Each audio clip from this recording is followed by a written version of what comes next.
Jacques Maire, bonjour. Bonjour. Alors, je vous ai demandé de venir parce que vous êtes le précurseur des éditions Jouvence.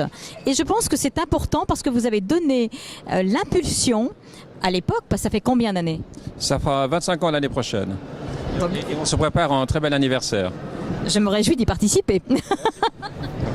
Alors, ce que j'aimerais vous demander, Jacques, c'est qu'est-ce qui vous a amené à monter une maison d'édition dans l'art de bien vivre, en fait? C'est un cheminement personnel. Il y a 25 ans, je cherchais du travail. J'avais déjà une certaine sensibilité littéraire, plus en plus une réflexion par moi-même sur le développement personnel, l'alimentation, les thérapies de santé. Et puis j'ai fait le choix de monter une maison d'édition parce que je me sentais à l'aise là-dedans. J'ai toujours aimé le livre. Et puis, je crée une maison d'édition pour créer une maison d'édition dans un marché qui, à l'époque, était déjà, qu'on commençait à sentir difficile. Prendre une position extrêmement ciblée sur une thématique forte était un moyen de se créer une bonne identité. Et puis l'identité, je l'ai tout de suite construite avec un mot, le mot jouvence, qui est déjà révélateur de l'esprit de la maison, c'est-à-dire jeune, créatif et qui se renouvelle constamment. Est-ce que c'est un soir, en vous réveillant le matin, que vous avez décidé, ça y est, c'est Jouvence que je choisis? Alors le choix d'une maison, j'aurais pu faire comme des collègues qui s'appelait Pierre-Marcel Favre, qui est un joli nom. Moi, ça fait Jacques Maire, c'est pas très beau. Ça fait plus un bellement. Alors j'ai cherché, j'ai pris un nom, Jouvence, et puis quand j'ai été voir sur l'INPI, la propriété intellectuelle, j'ai été très étonné que ce nom fût libre. Et je me suis dit, c'est une chance que la vie me donne, alors je vais sauter dessus, ce que j'ai fait. Alors, la première personne qui a édité chez vous, est-ce que vous avez un souvenir? Oui, j'en ai un souvenir très, très précis, parce qu'à l'époque, j'ai appris le métier aux Éditions Soleil. Et puis j'étais responsable et là-bas j'allais aussi faire du démarchage d'auteurs comme on dit. Et un des auteurs que j'avais contacté après une conférence, c'était Jacques Salomé. Et quand j'ai présenté le livre à mon patron, il a refusé. Et 4-5 mois après, quand j'ai quitté Jouvence, j'ai été revoir Jacques Salomé et puis je dis voilà, votre bouquin a été refusé, je me mets à mon compte. Et là, Salomé a eu une réponse qui m'a fait très plaisir. Il a dit de toute façon, Monsieur Maire, à l'époque on se tutoyait, le livre je ne l'avais pas donné à Soleil, je l'avais donné à vous, Jacques Maire. Alors c'était vraiment une chance, quoi. Il n'y a pas de hasard. Et je dis toujours qu'il y a ce qu'on appelle le déclic qui fait qu'on peut avancer dans le métier qu'on aime. Oui, c'est ça. Oui. Et puis Jacques, j'ai fait quelques livres avec lui. Après, il a continué sa vie chez Albin Michel et il a fait une très belle carrière d'éditeur. Mais j'ai retenu de lui, il disait toujours qu'un livre a 2 acteurs, celui qui l'écrit et celui qui le lit. Et moi, en le prolongeant, je dis volontiers qu'un livre a 3 acteurs, celui qui l'écrit, celui qui le lit et celui qui le met en pratique. Et nous, c'est vraiment ce lecteur-là, celui qui met en pratique qu'on cherche à conquérir. Parce que si on fait des livres de développement personnel, des livres pratiques, que la personne achète ce livre pour essayer de transformer sa vie, mieux vaut faire en sorte que les livres s'y prêtent. Alors, moi, ce que j'ai trouvé génial, vous faites des petits de 3-4 pages, hein, ils font 3 pages, qui sont justement des guides pratiques dans tous les sens. Oui, c'est ça. Donc ça, c'est une collection qu'on a appelée Clin d'œil, qu'on va l'année prochaine changer un petit peu pour appeler Zoom, donc ça sera un peu plus conséquent. Mais on est parti de la réflexion que dans le monde où les gens maintenant sont surinformés, ils savent plus à qui se fier, ils savent plus où chercher l'information, parce que même si sur Internet, la première information est souvent la plus construite, mais elle n'est pas forcément crédible. Et puis, sachant que le livre a une crédibilité 5 à 6 fois plus importante que ce qu'on trouve sur Internet, on a cherché à faire des livres courts sur des sujets très précis qui peuvent faire la quête de recherche Internet auquel on apporte une réponse, une vraie réponse d'éditeur. C'est-à-dire, la réponse d'éditeur, c'est pas quelqu'un qui écrit sur n'importe quoi, mais c'est un auteur spécialisé qui qui a du métier, qui a de la réflexion, qui a souvent un cursus et qui lui permet réellement d'affirmer ce qu'il écrit. Vous n'êtes pas en train d'avoir n'importe qui, ce sont des gens de métier, des médecins, vous avez des sophrologues, vous avez des gens, je vois Rosette Poletti qui est quand même un must chez vous, hein. Justement, alors des gens comme Rosette Poletti, pour moi, j'en parle avec plaisir parce que c'est vraiment un honneur de travailler avec quelqu'un comme ça.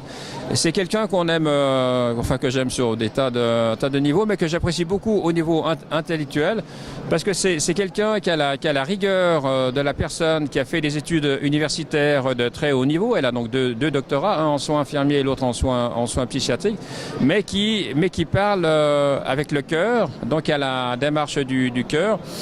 Et en plus, comme elle a beaucoup de pratiques, elle a fait beaucoup de conférences, de stages, elle s'est énormément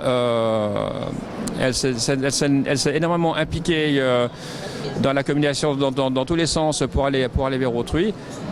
Quand elle écrit vraiment l'essentiel de façon très simple. Et ça marche, quoi. Ça marche quand on écoute ses conférences, il y a toujours plein de monde. Je viens justement de l'interviewer tout à l'heure, c'est un vrai plaisir. C'est quelqu'un qui dégage de la lumière. Je crois que le mot est ça. Oui, c'est ça, c'est quelqu'un qui dégage de la lumière, puis c'est quelqu'un qui sait toujours rester simple au niveau du cœur et qui donne constamment à l'autre. Et ça, si tous les auteurs étaient, si tous les auteurs étaient comme ça, ce serait merveilleux. Je dois dire que beaucoup d'auteurs sont comme ça parce que c'est du reste un de mes critères de choix des auteurs. Je recherche plus la personne, le cœur de la personne et l'engagement de la personne que le livre qu'elle écrit. Parce que le livre, c'est que le bout du chemin, c'est un outil. Alors ce qui est intéressant en tant qu'éditeur, quand on travaille avec l'auteur, c'est le chemin concret. Et puis si la démarche de l'auteur est une démarche du cœur, le cheminement du lecteur sera aussi certainement le cheminement du cœur. Ce que je ressens. Est-ce que vous avez une anecdote assez drôle pendant vos années, puisque ça fait 25 ans, quelque chose qui vous a marqué par peut-être une drôlerie ou quelque chose qui s'est passé que vous avez eu avec un auteur?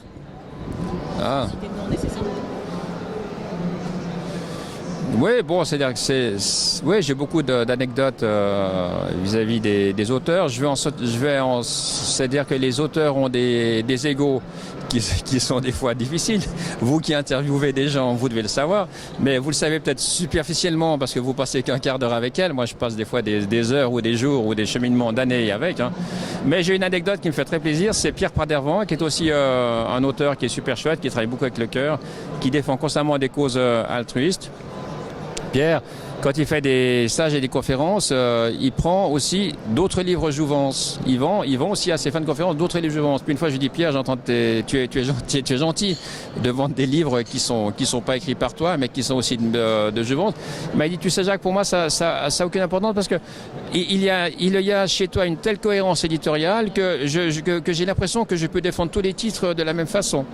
Alors pour moi, ça c'est ce qu'on appelle une reconnaissance. Et d'autant plus si elle provient d'une personne comme Pierre Pradervant. Oui, tout à fait. Je l'ai eu en conférence il y a 14 ans et c'est une personne magnifique puisque il a fait un livre concernant une personne qui a été injustement accusée aux États-Unis et il l'a suivi pendant combien d'années? 17-18 ans. Du reste, Roger McGovern, c'est la cause de sa vie. Le premier, il l'a connu en tant que correspondant de prison il y a de ça 10-12 ans. Le pauvre Roger, il est emprisonné depuis 17-18 ans, sauf erreur. Et il a fait un livre extraordinaire. Le premier, c'est Message de vie du couloir de la mort, qui reprend les conditions absolument inhumaines dans les couloirs de la mort. Et c'est d'autant plus étonnant que ces conditions sont imposées dans un pays qui se dit être la plus grande démocratie du monde, mais qui a aussi la population carcérale la plus importante parce que les gens pauvres qui essayent de s'en sortir, au lieu d'être remis dans le circuit, ils sont constamment réprimés. Mais enfin, ça, c'est un petit côté politique. Donc il y a donc les conditions dans la prison et puis aussi comment Roger McGovern réagit de façon positive, de façon le sentiment d'amour, il se sent pas emprisonné à l'intérieur, mais au contraire il se sent libre. Il s'est donné le pardon, il s'est donné l'émerveillement. dans ces conditions-ci, c'est vraiment une très belle leçon. Et le livre, le message de vie, a été suivi par un livre qui s'appelle L'audace d'aimer. Alors l'audace d'aimer, c'est déjà un titre provocateur, mais quand on se souvient que la personne qui l'écrit est depuis 18 ans dans le couloir de la mort, c'est vraiment plus touchant. Et je pense que quand on a lu un de ces livres, ou les deux, on n'ose plus jamais se plaindre de quoi que ce soit. Le problème, c'est qu'aux États-Unis, justement, les prisons, elles sont, c'est pas de l'État, elles sont payées par l'État. C'est-à-dire que ce sont des gens privés qui montent les prisons et c'est pour ça qu'ils ont intérêt à ce que les prisons soient pleines, tout simplement. Oui, il y a beaucoup d'injustice, mais j'entends ce qui est aussi absolument unique, c'est que la personne elle reste dans le cours de la mort 10 ans, 15 ans, 20 ans, 25 ans, dans des conditions atroces, puis que les procès à la base sont faits de façon bâclée, hein, surtout quand la personne est en noir d'un quartier pauvre. Moi, je trouve de la plus grande démocratie du monde, d'un pays qui veut donner des leçons, j'aurais certainement plus d'humilité. Je suis d'accord avec vous.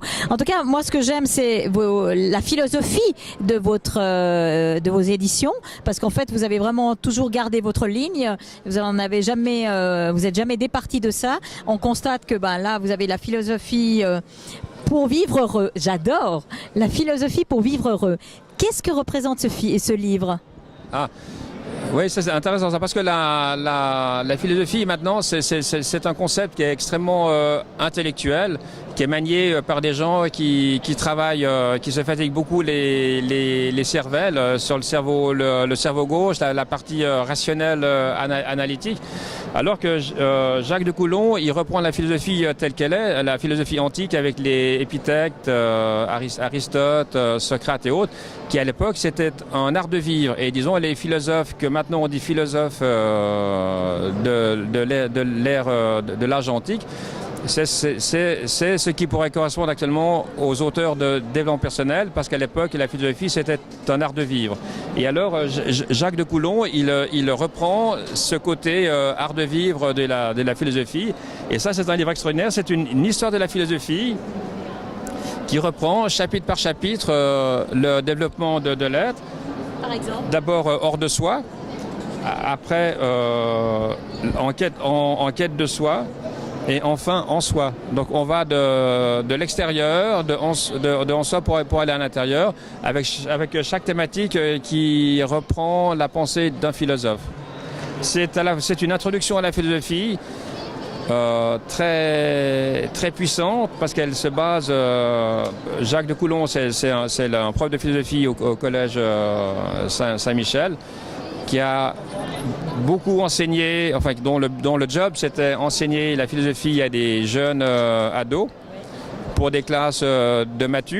Donc il a dû passionner des têtes blondes qui pensent plus aux blondes, aux blondes à côté d'elle,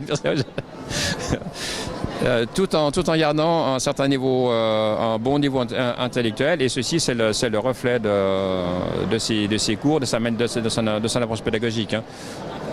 Donc le petit côté pub, si quelqu'un voulait savoir à quoi sert la philosophie dans le sens de aider à vivre, aider à être sage, il lirait ce livre et il comprendrait. On va le redonner. Alors c'est la philosophie pour être heureux, 21 graines de sagesse à cultiver de Jacques de Coulon.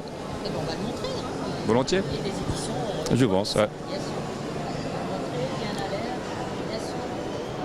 En tout cas, je voudrais vous remercier, Jacques, parce que d'abord j'ai eu beaucoup de plaisir. C'était un bâton rompu et ça j'aime bien. Et puis je trouve que c'est important. Ah, il y a quelque chose que j'ai oublié avant qu'on termine. Montrez votre livre, que j'adore. Alors ça, c'est une idée extraordinaire. Je me suis fait avoir comme un bleu. Et dites-le, comment ça vous est venu l'idée? C'est-à-dire, le titre, c'est tout ce que je sais sur moi. Alors c'est clair que ça interpelle beaucoup les gens. Alors moi je dis que c'est un livre qu'il faut lire à deux niveaux. Il faut d'abord lire le livre quand on commence un chemin de développement personnel. Et puis après, il faut relire ce livre une fois qu'on a l'impression qu'on a fait un long chemin, qu'on est quasiment arrivé au but. Et puis, ça c'est la mise en bouche. Je précise pour que vous commenciez à comprendre que pour écrire ce livre, tout ce que c'est sur moi, il y a 3 auteurs. Le premier, c'est j'ai des mots, j'ai des idées, j'ai du papier. Et à l'intérieur? Et naturellement, c'est blanc. Il n'y a rien dedans. C'est donc le livre de votre vie que vous devez remplir. Livre de sa vie qu'on a rempli au début, c'est normal, c'est blanc, mais aussi à la fin, c'est blanc. Si on a retenu d'un cheminement 2 vertus essentielles, qui sont du reste des vertus bouddhistes. La première, c'est le sens de l'humilité. Et la deuxième, c'est, comme le Dalai Lama, en toutes circonstances, savoir rire de soi. Garder cette aptitude à rire de soi. Et celui qui reste humble et sait en toutes circonstances garder le sens de rire de soi, il a fait un bon chemin. On va terminer sur ces bonnes paroles qui sont magnifiques d'ailleurs. Je vous remercie et puis je vous souhaite bon anniversaire pour l'année prochaine, 1 an à l'avance. J'espère que je ferai partie de ça et je vous souhaite une excellente soirée. Merci beaucoup Jacques. Merci.